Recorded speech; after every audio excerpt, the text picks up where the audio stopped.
जन्म मरण दो में नहीं, जन परोपकारी आए वो जन्म मरण में नहीं होते, वो परोपकार की खातिर दुनिया में आ जाते हैं।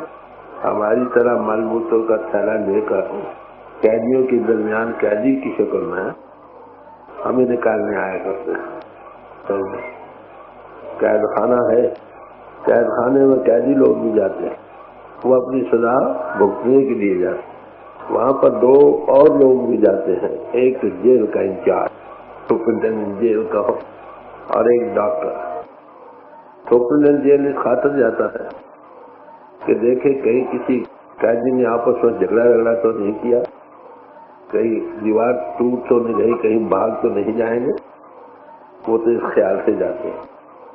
जो शरीफों की तरह कैदी खाने में भी रहे उनको भी कुछ रियायत मिल जाती है, और उनका काम केवल यही है कि को भाग न जाए। समझे, अगर बहुत ही खड़बड़ कोई करे तो उसको सजा दी जाए, चैन से रहे तो थोड़ी कंसेशन दे, मगर कैद खाने से बाहर नहीं जाने देते। डॉक्टर लोग जाते हैं, वो देखते हैं जो सख्त बीमार है, चिट देते हैं इसको बाहर भेजो, तो ये कॉम्पिटेंस है।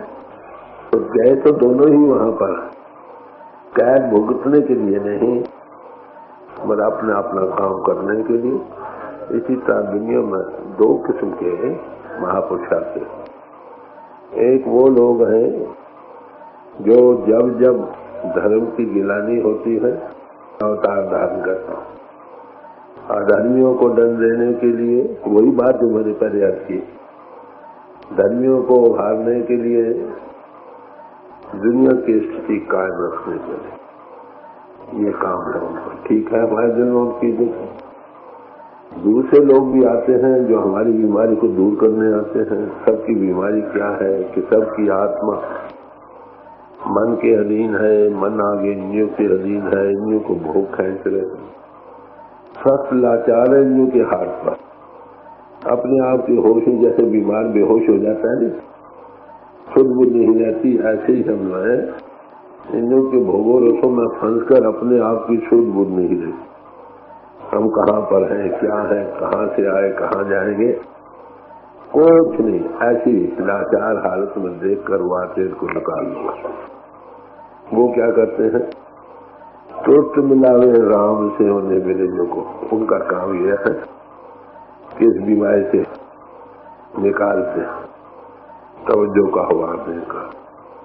वो जन्म मरण में नहीं होता। उनका काम यही है कि दुनिया में जो भी ऐसे लोग मिल जाएं उनको दुनिया से निकाल लिया जाए।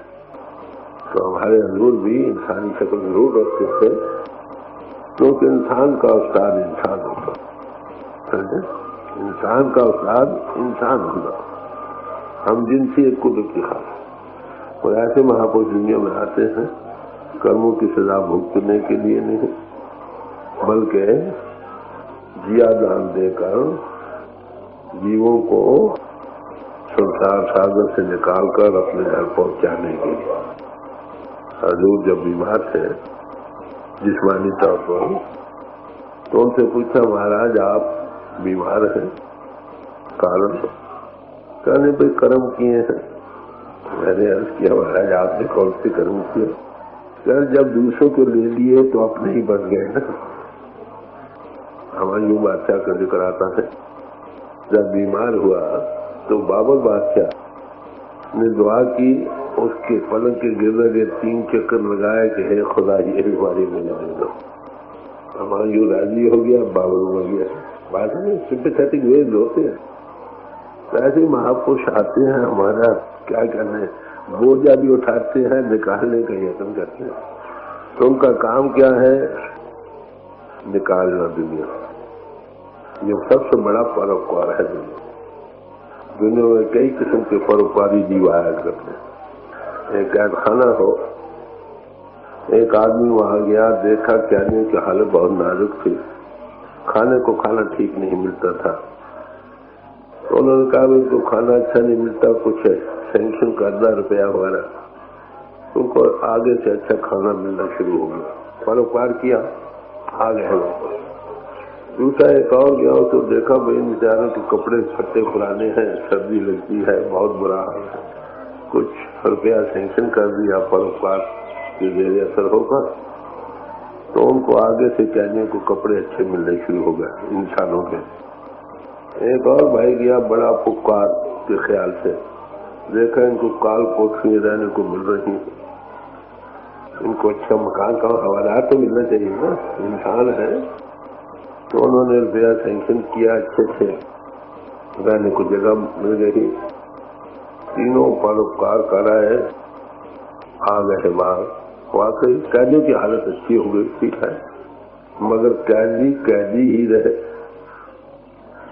एक और भाई गया, उनको उसका बड़ा दर्द था, उनकी हालत ये देखकर याद रखो बंधन में इंसान, याद रखो महापुरुष आते आजाद करने के लिए, खुद आजाद होते हैं, दूसरों को आजाद करते हैं। दुनिया बंधनों में जकड़ी पड़ी है। कौन से बंधन? जो आप ही खुद बनाए। गॉड मेड नहीं, मैन मेड है। गॉड मेड तो सिर्फ एक बंधन है, ये हमारी आत्मा मन के अधीन, मन आगे इंद्रियों के अधीन है। इंद्रियां बरतने के लिए मिली थी, हम उसको भोगने लगा, मिसयूज करने लगा। गुजारे मात्र बरतों इन माही, हम गुजारे मारे से काम नहीं लिया, हम इनको भोगने में लग गए, इसलिए सजा जदा भुगती जा रहे हैं। खैर मुझे यूं इसलिए मिला था कि हम इंद्रियों के काम ले, देखते हुए भी न देखें, कान खुले भी न सुन, अखा बाजो देखना बिन करना सुनना, पैरों बाजो चलना बिन हथा करना। जब चाहे इससे अतीत होकर काम करना था, मगर ये चीज भूल ही गए। इंद्रों के भोगों समय इतने बेहोश हो गए, हंसा सुन कर अपनों देता। आत्मा तो हंस व्यक्ति रखती है, इसलिए सत्य और असत करने का निर्णय करने की शक्ति है। तूने ये काम नहीं किया, तू अपने देश की शुद्ध कर, तू आत्मा चेतन स्वरूप है, तेरा असली वतन कोई और वतन है जो महाचेतन, उसको तू भूल गई। यहाँ आकर तेरी शुद्ध बुद्धि विसर गई। वो देखते हैं भाई सब बेहोश पड़े हैं, तो वो इंजेक्ट करते हैं। इंजेक्शन किस बात कर लगाने? होश में लाने का। बाधे तो बेहोशी देने के लिए इंजेक्ट करते हैं, बाधे करते हैं इंजेक्शन इसलिए कि ये होश में आ जाए। जिनको हींग वाला को खा लेना बने तो डॉक्टर लोग इंजेक्शन करते उसे होश में आते हैं। दो किस्म की इंजेक्शन, जो दूसरे आते हैं वो तो और इंजेक्ट करते हैं, सो जाए, और वो इंजेक्ट करते हैं जो होश में आ जाए, फर्क ये है। वो किस तरह करते हैं? ठंडे दिल से विचारिए, बात अनोखी सी मालूम होगी। वो कहते हैं देखो भाई तुम हिंदू हो, सिख हो, चेन चक्कर धारण किए हैं, बस जो बाहरी अपरा विद्या के साधारण साधन यही करते जो तुम्हारी मुक्ति। आगे सोए थे मनीनु के घाट पर और 2 रजाइयों ऊपर डाल दी, बेफिक्र होकर सो जाओ। जो अनुभवी पुरुष हैं उनके कलामों को पढ़ो, वो कहते तू आत्मा है, मन इंद्रियों के घाट पर घिरी पड़ी है, तू मन इंद्रियों के घाट से ऊपर, तू आत्मा चेतन स्वरूप है, तेरी आत्मा उस प्रभु की अंश है, तू थी सत नाम की गोती, तू तो सत नाम की गोत वाली थी। कहाँ मन इंद्रियों के घाट पर घिरी पड़ी है, अपने आप को भूल चुकी है, परमात्मा को भूल चुकी है। बात को असल वो जगाने आते हैं, वो सुलाने आते हैं, भाव करना और कहते हैं ये कर्म धर्म किए जाओ। कर्म धर्म कर क्या नहीं, कर्म धर्म जो भी है सब कर्म राय किए जाए। जो अपना विद्या के साथ हम कर रहे हैं ना, वो नई कर्म ठीक है, नई फल मिले। जैसे कर्म करोगे, बुरे कर्म करो बुरा फल, नेक करो नेक फल। मर सजा जदा भुगतनी पड़ेगी, आना जाना बना रहेगा। हर मरने पर कचहरी हाजिरी होगी, चलो जाओ ये सजा भुगतो, ये इनाम लो, बस हमारे जन्म मन के चक्कर से निकल रहे हैं। वहां पर जाके आते ही कैसे इंजल्ट करते हैं, क्या होश में लाने के लिए बिठाते हैं, जरा सोच ऊपर लाते हो, जिसने तुम मिट्टी का ढेरा, भाई मैं तो नहीं, थोड़ी होश आती। वो कहते हैं परमात्मा परिपूर्ण है, ज्योति स्वरूप है, होश में आ गए थोड़ी देर, तो वो होश में लाने के लिए इंजेक्ट करते हैं। बात समझे? तो हम आज हजूर की याद में बैठे हैं, ऐसी महापुरुष इंजेक्ट ही नहीं करते, होश ही में नहीं लाते, मगर बाहर भी साथ होते हैं। अगर गुरु कृपा से जीते जी मरने का रात कैप्टन के ऊपर आना, सेल्फ एनालिसिस करना, आत्मा को मन से आजाद करके अपने आप में होश में आना, ये अगर उस कृपा से कुछ इंजेक्ट कर दे वो, तो जब इनटू हायर प्लेन्स आ जाए, kingdom of God can not be had by observation, प्रभु की बादशाह बाहरी फैलाव में नहीं मिल सकती, इससे हटकर उस दुनिया में पैदा होने से मिलती है। Except you be born in you can not enter the kingdom of God. ये दो जन्मा बनाते, इंजेक्ट करते सुध से, सुध उनकी महान सुध से मिली पड़ी है, दूसरों की सुध दबी पड़ी है, इंजेक्ट करके ऊपर है वो थोड़ी हो जाती, वाकई कुछ है। तो फिर जब ऊपर जाना सीखते हैं तो अंतर भी आ खड़े होते, चल भाई मैं तुम्हारे साथ। ऐसे महापुरुष दुनिया में बहुत कामयाब हमेशा आते हैं, दुनिया खाली नहीं होती मगर कामयाब होती। बात तो बादशाह मकान और लाम का क्यों बेमानी है, शराब दुकान जो तुम्हारे साथ रहे इस दुनिया में भी, जंगलों पहाड़ों में भी, डायरेक्ट करे। जब तुम पिंड को छोड़ने लगो तो सामने आ खड़े हो, चल भाई मैं तुम्हारे साथ। तो पिंड कर आगे छोड़िए, जहाँ ये जिस्म भी नहीं जाता, इसके तल्लुकात नहीं जाते, वहाँ साथ खड़े होते। बताओ ऐसे हमदर्दी इंसान कि आपके दिल में कभी शुक्राना भूल सकता हूँ। जब सारी दुनिया जवाब दे दे वो जवाब नहीं देता। हाँ, पिछले कर्मों के संस्कार जो है ना वो भुगताते हैं। ये सब हमको पता नहीं कि हमारे तल्लुकात क्या है आपस में, बाल बच्चों के, दोस्तों मित्रों के, इसकी पति के, ये लेने देने के सामान है, प्रारंभ कर्मों के अनुसार वो भुगत है। उसका एक ही वो असूल बतलाते हैं कि प्यार का जीवन बना, प्यार से बड़ी मुश्किलें आसान हो जाती है। मगर वो कर्म जो भुगता है बगैर नारा से वो चाहते जितने भुगते हैं उतनी इच्छा, मगर है सच्चा हमदर्दी तो मैं छोड़ता नहीं। जायदारी हमें बाद में मालूम होता है ये काम क्यों हो गया, फलाना क्यों हो गया, फलाना क्यों हो गया, मगर होता वही है जो उसने कर्मों को वाइंड अप उसने करना है ना, वाइंडिंग अप, उसमें जो जरूरी समझ चाहिए टू डू इट वो करना पड़ता उसको। मगर बड़ी हमदर्दी से, बड़े प्यार से आखिर उसका काम किया है कि इन कर्मों में बाहरी बंधनों से आजाद करना। एक तो बंधन जो कुदरत के थे, कुदरत की तरफ से कि आत्मा मन के अधीन है, मन इंद्रियों के अधीन है। आगे इंद्रियों को बरतना था मगर हम नाजायज बरतने लग गए, उसकी सजा भुगतने लग गए। ये तो कुदरती था। दूसरे हमने खुद अपने आप पर कई चक्कर बना लिया। जरूर ऐसी शक्ल वाला प्रभु की दरगाह में प्रमाण होगा। सारे समाज ये कहते हैं ना, भाई ठीक है चेन चक्कर अपने अपने स्कूल के बैजेस हमने लगाए हैं, ये जरूरी है, मगर हम ये नहीं, चेन चक्रों वाले हम नहीं, हम वो हैं जिन्होंने चेन चक्कर धारण किए, वो इंसान है। कपड़े आज तुम पीले पहन लो, लाल पहन लो, सफेद पहन लो या रंगदार पहन लो या कोई और गोटा किनारी लगाने वाले पहन लो, रहो तो इंसान के नहीं।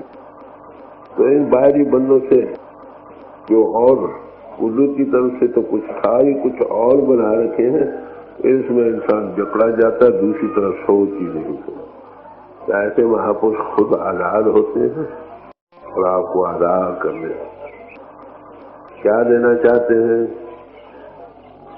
हमारा जीवन, ever lost in life, life that knows no that, वो ये देना चाहते हैं। वो कहाँ से मिलती है? गुरु नानक साहब पहली पातशाही के फरमाते हैं, जिस जल निज कारण तुम जगाए, सो अमृत गुर पाही जियो। जिस सारे किस्म की खुशी के देने वाले जल की खातर तुम दुनिया में आए हो, वो अमर कर देने वाली चीज है।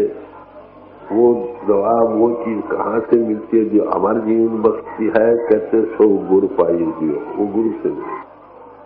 आगे कुछ और कहते हैं, गौर से सुनो, जो बात मैंने पहले कही ना उसी की और ज्यादा वाज़ेह तौर से बयान करते हैं। कहते हैं छोड़ो वेश भेद चितराही दुबदा ये फल नहीं दी। वेश भेद हमने बनाए, देखो हमने बनाए, खास खास चेन चक्कर स्कूलों के बैजेस बनाए, खास खास रस्में रिवाजें बनाई, एक हायर चीज के पाने के लिए मददगार चीजें समझकर उससे मदद लेनी थी। ये उन्हीं जकड़ों में फंस गए। डाले थे हर मिलन को 20 यशों की। तो सबसे बड़ा बंधन में आप कौन करो, इन बंधनों में इंसान फंस कर या दुख को बढ़ा रहे। कहते छोड़ो वेश भेख, वेशों भेखों की जो जकड़ है इसको छोड़ो। ये नहीं कि देखो कोई ना कोई इंसान सोशल बीइंग है, कोई ना कोई समाज उसको बनानी पड़ेगी। 2 4 10 हम ख्याल हो सोसाइटी बनाए। तो जो आगे सोसाइटी कम है, हमारे रूप से सवाल किया गया कि महाराज एक नई समाज खड़ी कर लो, पहले वो आगे कुएं बहुत लगे पड़े, आपने कुआं लगाने की क्या जरूरत। देखिए कितना विशाल है रहा। उनसे पूछा एक दफा लाहौर की बात है कि यार ये समाजी भाई उनके पास पहुंचे, महाराज आप अपने स्कूल और कॉलेज खोल दो। कॉलेज जितने स्कूल कॉलेज है सब हमारे, इनमें जिनको होश आती है वो हमारे पास आ जाए। बात समझे कितना विशाल है मेहनत करना। ऐसे महापुरुष आप सुनते होंगे, हमें आंखों से देखना नसीब हुआ, वो खुशकिस्मत इंसान है जो उनको देखा। तो इतना विचार हृदय कहते किसी समाज में पैदा होना बरकत है। जरूर रहो, नहीं रहोगे या नई समाज खड़ी करोगे या उसकी जकड़ में बन जाओ। होश में आने का वक्त है। इसलिए महापुरुष आते अवेकन करते हैं, भाई तुम आत्मा देधारी हो, आत्मा चेतन स्वरूप है, आत्मा को धारण किया है आपने, आत्मा ने से धारण की हुई है, तुम आत्मा हो, दे नहीं हो। बस आत्मा की जात वही है जो परमात्मा की जात। और आत्मा देधारी की हैसियत से भी as a man to man तुम इंसान हो।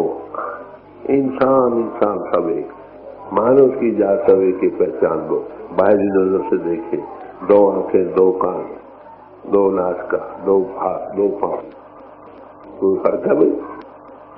पैदा एक ही तरह से होते, अंतली बनावटी वैसी, दिल है, दिमाग है, फेफड़े हैं। तो इसमें जकड़े इसके ऊपर और जकड़े हमने लगाए, सही जल्दी कटवा रहे और से विचार नहीं। इसका ये मतलब कि समाज खराब है भाई, समाज सब अच्छी हैं, किसी न किसी समाज में जरूर रहो, नहीं तो करप्शन हो जाएगी। नतीजा कुछ आगे देख लो जो बनना हो। मगर किसी समाज में रहकर सही नजरी पैदा करो, राइट अंडरस्टैंडिंग, क्योंकि सही नजरी ही से काम बनेगा। सही नजरी है जो पेश की जाए। ऐसे एंगल ऑफ विजन से कभी झगड़े पर्दा पैदा हो। सही नजरी किस बात में है, रहना जरूर एक कॉलेज में जब एमए पास जन बन जाते हो ना, आप क्या लिखते हो, एमए सिर्फ कॉलेज लिखते हो कभी क्या? एमए आर्य समाज कॉलेज क्यों, या एमए आगे एमए ही लिखते हो ना, एमए बन जाओ भाई, आध्यात्मिक विद्या के माहिर बन जाओ। जो बन गए वो सब, अगर देह के लिहाज से भी देखो तब भी सब। बात समझे, कहते छोड़ो वेश भेद, इनकी जकड़ों में क्या होगा, चितराई दुबदा। ये चितराई और दुबदा का कारण बन गया, गलत बन गई। अब सही नजरी वालों ने प्रचार करना था, वो पेट प्रचार ने जगह ले हर एक समाज में। नतीजा क्या है, भाई भाई का प्याला जुदा हो। ये सही नजरी, ये फल नहीं मिलेगा हमारे जीवन। छोड़ो वेश भेद चितराही दुबदा, ये फल नहीं दियो। मैं तुम्हारा एक प्यारा हो, माफ करना, 2 4 10 दोस्त हो, बड़े जानी दोस्त हो, एक कपड़ा पीले पहन कर आ गए, एक लाल पहन कर आ गए, सावल पहन कर आए, एक धोती बांध कर आ गए, लगोट बांध कर आ जाए, तुम्हें सब अच्छे लगेंगे कि नहीं? क्यों ना लगेंगे ना? तब जब आपकी सही नजरी होगी तब। अगर इन चक्रों के मुआवजे में फंस गए तो गहरे दूर हो गए हकीकत। तो बेसिक चीज जो है ना महापुरुष हमें देते हैं, वो अवेकन करना चाहते हैं, राइट अंडरस्टैंडिंग देना चाहते हैं। हमको दुर्मति से निकालना चाहते हैं और हमारा जीवन देना चाहते हैं। तो हम आज बैठे ऐसे महापुरुष की याद में अवेकन होने के लिए। यहाँ कोई समाज नहीं, याद रखो। हमारे ने बड़ी सोच समझ कर ये चीज पेश की थी। ऐसी कॉमन ग्राउंड रखो जो वाहिद सॉल्यूशन है आने वाली नस्ल का। अगर आप भाई चाहो कि सबकी एक ही शक्लें बन जाए, हिंदुओं की या सिखों की या मुसलमानों की, यही चाहिए कभी हो सकता। भाई टेम्परेमेंट डिफरेंट है, मोड ऑफ थिंकिंग अलग है, पर्पज वही है। जो जिस रेस हैबिट बन गई उसी में रहकर अगर इन जकड़ों से ऊपर आ जाए तो क्या हो जाएगा? नहीं, इन सब चीजों की हकीकत आपको कब खुलेगी? ये बी ऑल एंड ऑल नहीं है, याद रखो। ये मीन्स टू दी एंड है। इससे फायदा था मजहब या समाज, ये जरिए हैं हमारे उस हायर पर्पज को पाने के लिए। हमने इन्हीं को दीन ईमान समझ लिया एंड ऑल। जो अवेकन पुरुष होते हैं हमेशा ही हमें यही उपदेश देते हैं। गुरु अर्जुन साहब से पूछा गया कि भाई सबसे ऊंचा सच्चा और सच्चा धर्म क्या? सगल धर्म में श्रेष्ठ धर्म, सब धर्मों में श्रेष्ठ धर्म कौन सा है? हर को नाम जप निर्मल कर। बात ये नहीं कहा हिंदू या मुसलमान या सिख या ईसाई। इस बात को गुरु अर्जुन साहब बड़े वाज तो जब जब भी अनुभवी पहुंचाते हैं ना, यही पेश करते हैं। हमारे हजूर से सवाल किया गया, महाराज आप ये जो जातों पातों का झगड़ा है निबेड़ लो। कहने को भाई हमने सत्संग में तो आजादी रखी है, किसी समाज का किसी पौड़े का कोई हो आगे बैठ सकता, कोई बंधन नहीं कर सर हमीदी आगे बैठे जो जहां मर्जी बैठे सबको जाए। कहते लंगर में भी आप दूर कर दो कि लंगर में हमने खाना तो एक ही जगह पकाते हैं। सही नजरी मैं इसलिए पेश कर रहा हूँ कि महापुरुषों की नजरिया क्या होता, क्योंकि वो आत्मा के लेवल से सबको देखते हैं। हम आत्मा देदारी हैं, इसलिए सब इंसान उनको प्यारे। इंसान ही ने हैवान भी प्यारे, समझे? किरण पर सारी दुनिया ही प्यारी है। उनकी सबसे बड़ी बात क्या है कि जो उनके पास आए वो जकड़ों से आजाद बेखौफ हो जाए, जन्म से भी बेखौफ हो जाए, सब जकड़ों से ऊपर आकर आसमानों में उड़ना सीख जाए। सब ये छोटी छोटी बातें सीखने के जो हमें बड़ी मालूम हो रही। आज देखिए कितना गलत प्रचार है, कुछ होश आने लगे। World living conference, world fellowship of religions का नाम हुआ 1997 में हुई थी। उसका मेन पर्पज यही था कि सब समाजों वालों का जब आदर्श एक ही है तो सब मिलकर बैठे। किस लेवल से मिलकर बैठे? बेसिक लेवल से, बस चीन चक्रों के लेवल से नहीं। बेसिक लेवल क्या है? प्रेम। बस या प्रेम का दूसरा फेज, जहाँ प्रेम है वहाँ अहिंसा होगी, जहाँ अहिंसा है वहाँ प्रेम होगी। किसी को तो क्यों नहीं देना चाहोगे? क्योंकि तुम्हारा प्यार है उसे। जिसको प्यार होगा कभी तुम उसको दुख देना चाहो, ये लाजम मल्लूम। तो इस बेसिक प्रिंसिपल पर वर्ल्ड फेलोशिप ऑफ रिलीजियंस बनी। एक हुई 1997 में, लोग होश में आने लगे। उन्होंने पेश किया था मिस्टर काबिल ने, क्या हम अहिंसा को नहीं मानते?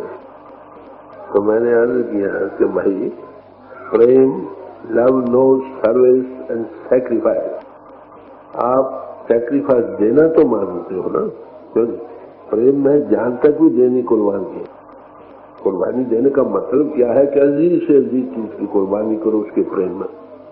हायर प्रेम के लिए छोटे प्रेम वाली चीजें कुर्बान कर लो। तो प्रेम में कुर्बानी देना तो जायज है ना। ये जो अहिंसा है कुर्बानी लेने का सवाल है। मेरे लिए एक सही नजरी का सवाल है। बात वही, मैं गलत प्रचारकों के सबब से मैं अर्ज करूंगा, भाई भाई के प्याले जुदा हो। हम किसी समाज में इसी मुल्क में हर एक मुल्क के रिप्रेजेंटेटिव आए थे 1957 में भी और 60 में भी। हर एक मजहब के नुमाइंदे आए थे। तो बात भाई जब हम सब एक ही के पुजारी हैं तो झगड़ा करते। गुरु अर्जन साहब ने ये चीज पेश की, प्रैक्टिकली पेश की। क्या किया, सब महापुरुषों की बानी इकट्ठी कर दी। कबीर साहब सिलाहे की बानी, रविदास चमार की बानी, नामदेव छीपे की बानी, फरीद साहब की बानी, गुरु साहिबान खत्री थे उनकी बानी। एक कॉमन ग्राउंड बना दी कि जो महापुरुषों ने, जिन महापुरुषों ने उसको पाया है, हमारे लिए काम है, पास्ट और प्रेजेंट दोनों। तो ये उनकी तारीफ थी। ज़ोरास्टर, उनसे पूछा, देखो जो अवेकन पुरुष है उनका एक ही मत है, देखे का मत एक। जाने भाई हमें क्या करना चाहिए। उन्होंने ये नहीं कहा कि जरदुष्टी तुम बन जाओ। उन्होंने कहा भाई join the army of God, प्रभु की फौज में दाखिल करो। क्या क्वालिफिकेशन चाहिए? तो कहने लगे राइटियसनेस। राइटियसनेस किसको कहते हैं? कहते हैं पारखाई को, good thoughts, good words, good deeds. समाज में दाखिल होने का झगड़ा नहीं कही। हमारे रूढ़ी फरमाया करते थे, आप अपनी समाजों में रहो। ये महापुरुष झोपड़ों में नहीं होते, बड़े आलाद पुरुष होते, सबको मिलाकर बैठे हैं। सदगुरु ऐसा जानिए जो सबसे ले मिलाए जो। ये जो मौजूदा सूरत आपको यहाँ नजर आ रही है, ये उन्हीं की के। उन्होंने कहा तब एक हदायत की बड़ी पक्के तौर से कि ये तालीम सबके लिए एक है।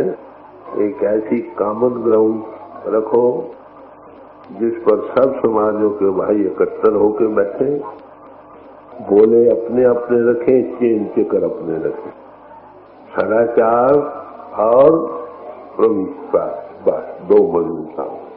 बताओ इन तीनों महात्माओं में क्या फर्क है? मैं इसलिए पेश कर रहा हूँ कि बड़ा विशाल रहेगा रस्ते से। 2-3 मिसालें मैंने आपको पेश की यहाँ पर, इसलिए किसी समाज का चेन चक्कर आपको नहीं नजर आता। इस ख्याल से नहीं कि हमारे दिल में जरूरत नहीं, जरूरत है, नहीं तो नई समाज खड़ी करनी पड़ेगी भाई। बागी तालीम मौजूद है और कोई क्यों खोजने की बात यही है। तो जो चीज हम भूल रहे हैं उसको जानो। तो महापुरुष जब आते सही नजरी देते हैं, हमारा जीवन देते हैं। हमारा जीवन उसी को जो जकड़ों में है वो कभी नहीं हमारे जीवन को पास हो। बड़ी डेफिनेट बात। ये मीन्स टू दी एंड है। चाले थे हर मिलन को, बीच ही अटके हो। ये है तालीम सब महापुरुषों की। इसका आप ये मान ना समझना कि आप सब चीज जगह छोड़ दो, नहीं तो नई समाज खड़ी करनी बड़ी बड़ी मुसीबत बन जाएगी। समाजें नहीं छोड़ो, अपनी अपनी समाजों में रहो, अपनी अपनी रहो। रीत जो है रहने सहने के रखो, चेन चक्कर वही रखो। तुम इंसान बनो, किसी समाज में रहो।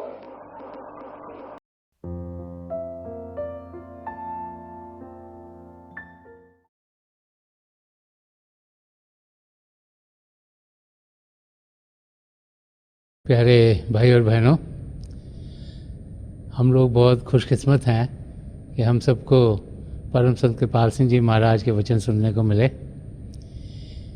संत कृपाल सिंह जी महाराज बार बार हम सबको यही समझाया करते थे कि हम एक बने, नेक बने, एक ही का रास्ता इख्तियार करें और नेकी की ज़िंदगी जिएं। आप सब थोड़ी देर के लिए अभ्यास के लिए बैठ जाएं और मेरी प्रभु के चरण कमलों में, और जो पिछली सेंचुरी के महापुरुष हुए हैं हजूर बाबा सावन सिंह जी महाराज, परम संत कृपाल सिंह जी महाराज और दयाल पुरुष संत दर्शन सिंह जी महाराज के चरण कमलों में यही प्रार्थना है कि जो जो हम सब के लिए बेहतर हुए महापुरुष हमारी ज़िंदगी में लाएं और हमें प्रभु की ज्योत के दर्शन करवाएं। थोड़ी देर में मैं आपको इस बैठक से उठाऊंगा और मेरी शुभकामनाएं आप सबके साथ हैं।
छोड़ दीजिए जी। मेरी आप सबके लिए यही प्रार्थना है कि आप सुखी रहें, आपके परिवार सुखी रहें और आपकी तरक्की प्रभु की ओर तेज़ी से बढ़ती चली जाए।